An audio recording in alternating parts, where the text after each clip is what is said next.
मृत्यु के समय प्राण कैसे निकलते हैं? शरीर के किस भाग से प्राण निकलने पर आत्मा भूत बन जाती है? कल्पनाओं से भरे इस सवाल का जवाब कहीं और नहीं बल्कि हमारे धर्म शास्त्रों में एक गरुड़ पुराण में दिया गया है। जीवात्मा के प्राण शरीर के किस भाग से निकलते हैं? हिंदू धर्म के 18 पुराणों में से एक गरुड़ पुराण में बताया गया है कि जिस समय किसी की भी मृत्यु होने वाली होती है उस समय वो बोलने की बहुत कोशिश करता है लेकिन बोल नहीं पाता।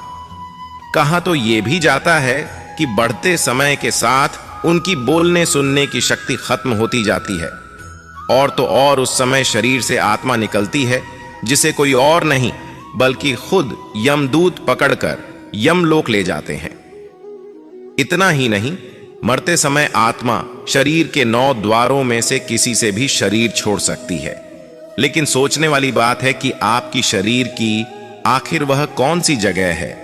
दोस्तों, ये 9 द्वार दोनों आंखें, दोनों कान, दोनों नासिका के छिद्र या फिर उत्सर्जन अंग है।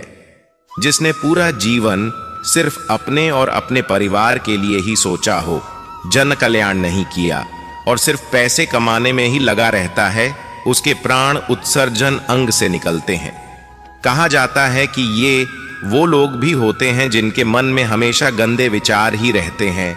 ऐसे लोगों की जब मृत्यु आती है तब यमदूतों को देखते हैं, वो घबरा जाते हैं और उनके प्राण नीचे की ओर से सरकने लगते हैं।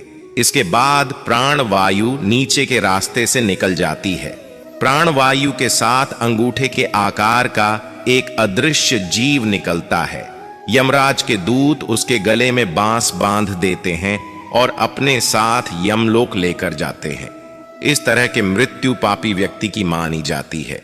वही जो लोग दुनिया की मोह माया में फंसे रहते हैं और उनके अंदर जीने की तमन्ना बहुत ज्यादा होती है, इसके साथ ही परिजनों की और भी मोह ज्यादा होता है। ऐसे लोगों की जब मौत पास आती है तब उनकी आंखें काम करना बंद कर देती हैं। साथ ही साथ कान से सुनाई देना भी बंद हो जाता है और वो चाहकर भी किसी से कुछ नहीं बोल पाता। ऐसे लोग परिवार से जुड़े मोह के धागों के चलते अपने प्राण नहीं छोड़ना चाहते हैं, जिसके बाद यमराज के दूत को आंखों से बलपूर्वक उनके प्राण निकालने पड़ते हैं, जिसकी वजह से उनकी आंखें उलट जाती हैं। शरीर के किस भाग से प्राण निकलने पर आत्मा भूत बन जाती है?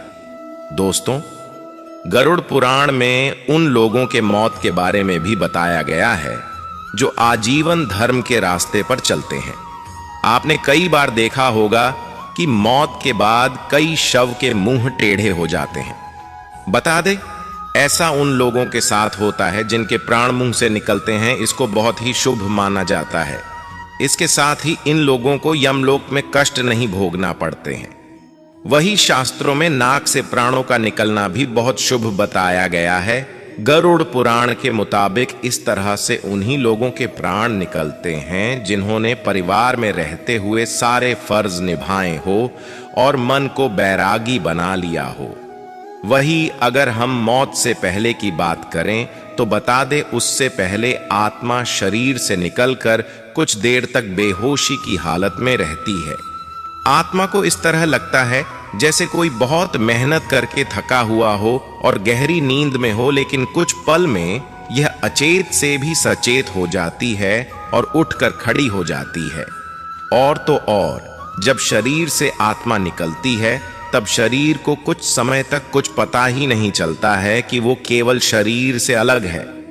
वो उसी तरह व्यवहार करती है जैसे शरीर में रहते हुए उसका व्यवहार था, जिसके बाद आत्मा अपने सगे संबंधियों को आवाज देती है पर वह सुन नहीं पाते, जिसके चलते आत्मा को बेचैनी और छटपटाहट होने लगती है। वो परेशान होकर सभी लोगों से कुछ कहना चाहती है पर उसकी आवाज बस उस तक ही गूंज कर रह जाती है, क्योंकि वो भौतिक नहीं अभौतिक आवाज होती है और मनुष्य केवल भौतिक चीजों को ही महसूस करता है। इतना ही नहीं, शरीर के मृत्यु हो जाने पर आत्मा अपने परिजनों को रोते बिलखते देखकर दुखी होती है और खुद भी दुख से परेशान होकर रोती है। लेकिन उसके बस में कुछ नहीं होता। वो लाचार होकर सब कुछ देखने और अपने जीवन काल में किए कर्मों को याद करके दुखी होती है।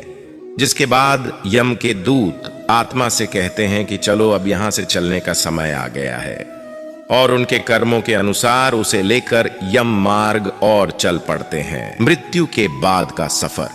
इतना ही नहीं, मौत के आगे के सफर के बारे में भी गरुड़ पुराण में बताया गया है। कहा जाता है कि मृत्यु के बाद मनुष्य के कर्मों के हिसाब से उसे स्वर्ग या नरक मिलता है। सबसे पहले मृत्यु के बाद आत्मा को यमदूत केवल 24 घंटों के लिए ही यमलोक ले जाते हैं, और इन 24 घंटों के दौरान आत्मा को उसके द्वारा किए गए सभी पाप और पुण्य दिखाए जाते हैं। इसके बाद उस आत्मा को फिर से वहीं छोड़ दिया जाता है जहां उसने अपने प्राणों को त्याग किया था। फिर अगले 13 दिनों तक आत्मा वहीं रहती है। जब उस आत्मा के धरती पर 13 दिन बीत जाते हैं, तब उसे वापस उसे यमलोक ले जाया जाता है। यही नहीं, मृत्यु के बाद जीवात्मा को यमलोक के मार्ग में कई तरह की बाधाओं का सामना करना पड़ता है। जो अच्छे आत्माएं होती हैं, उन्हें इस बाधाओं से कोई फर्क नहीं पड़ता। वही बुरी आत्माओं को कई प्रकार की यातनाओं का सामना करना पड़ता है। तो दोस्तों, आज आपने जाना कि किस तरह मौत आती है और कहां से प्राण निकलते हैं।